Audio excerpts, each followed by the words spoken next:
Hey guys, I'm sorry for the change of setting. It might be kind of annoying. I'm annoyed. I'm annoyed with myself. It's okay. We're just gonna run with it today. I also am going to apologize in advance if you hear the birds chirping. uh, They're really loud, and the background might get progressively darker because the sun's it's setting. Anyway, let's just get started with the April wrap up, which I didn't really introduced, but you knew it was a wrap-up video. I read 7 books in the month of April, so pretty good. Some of the books are kind of small, so it's not really that impressive. I just dropped one. The first book I read this month was The Color Purple by Alice Walker. This was a book I had to read for school, but I ended up really enjoying it. I'm probably going to do a review of it sometime soon if I have the time. May is a hectic month. This is about a girl named Celie who, at age 14, is forced to marry this guy named Mr. We don't really know his name until later on in the book. This book basically spans almost the entirety of her life. I mean, not the entirety, but way into her years. It's all about what Celie goes through. It's definitely a story of human transformation, discovering one's sexuality, and happiness. There's definitely some dark subjects touched on in this book, starting out from the very first letter.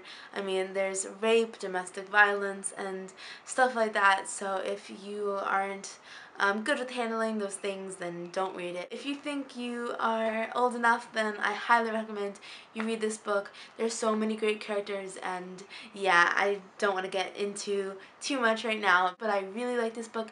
I gave it a 4 to 5 stars, I think. Yeah. The Curious Incident of the Dog in the Nighttime by Mark Haddon. This is about a kid named Christopher who has Asperger's.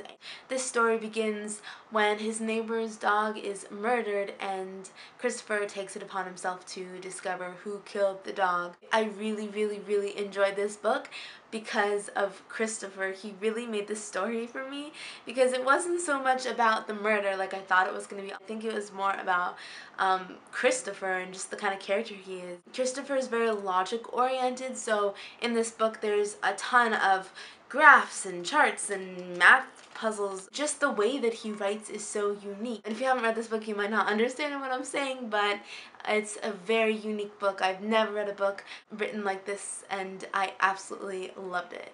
I gave this a 4 out of 5 stars or a 5 out of 5 stars, something like that.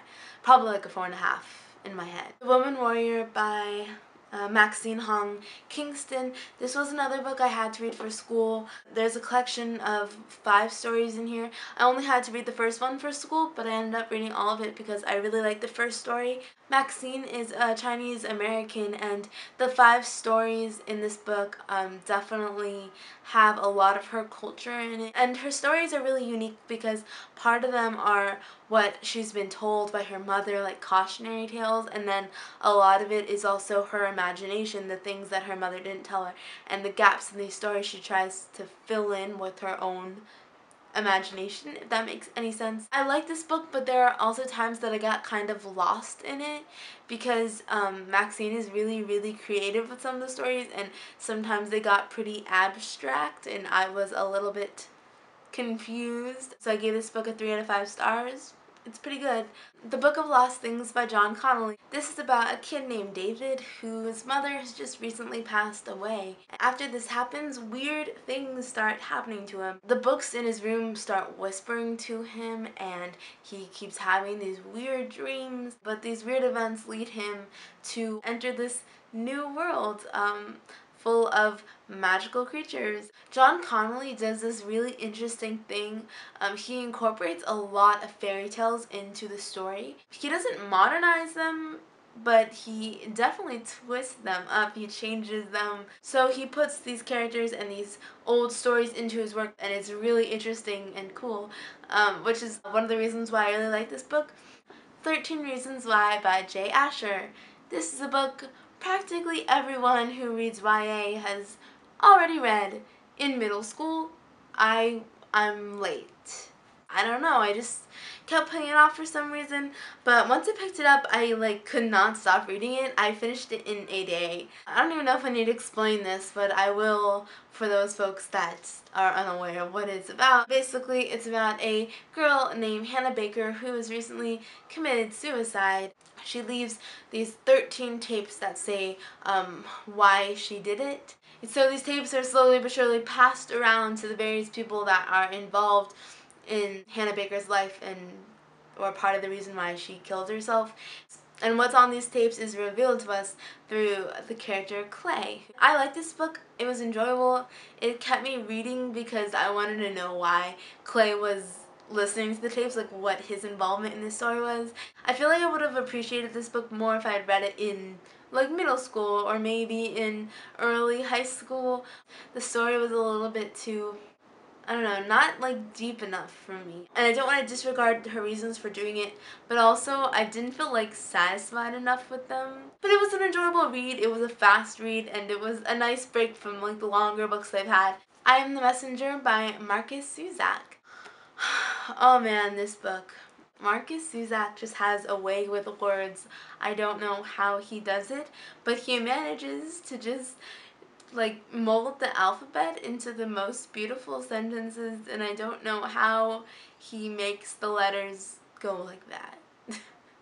This story is about a kid named Ed Kennedy. He is a cab driver, and he's not really the typical character in books, if there ever really is one.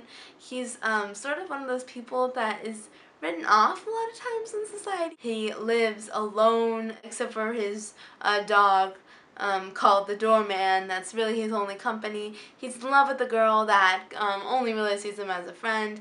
He's kind of stuck, but everything changes for him when one day he receives a card in the mail. I'd say this was one of the most interesting first chapters of a book I ever read because it begins with a bank robbery and it's really like, it captures your attention. Oh man, it's like so hilarious, and I just really love this book. Shades of Grey by Jasper Fforde. You don't even know how many times people thought I was reading 50 Shades of Grey. And I was reading this book, right? And then my father goes, "Dara, I'm not sure if I'm comfortable with you reading that book." And I look over at him and I go, "Dad, do you know what this is? Do you know me at all?" Like, you really think I would be reading 50 Shades of Grey? Does this look like 50 Shades of Grey to you? It's a dystopian novel. It has that 1984 feel to it. It takes place in this world called Chromatopia, and it's a place where people see only one color and everything else is black and white. And there's this whole hierarchy based on what color you can see. So purples are at the top, and grays are at the bottom. Grays are people that can't see any color, and there's all these really intricate laws put in place. For example, people can't marry complementary colors. So if you can see red, you're not allowed to marry someone that can see green or even really associate with them. And this world is so screwed up. Like, honestly, they're just really disconnected from feelings and, I don't know, things like happiness.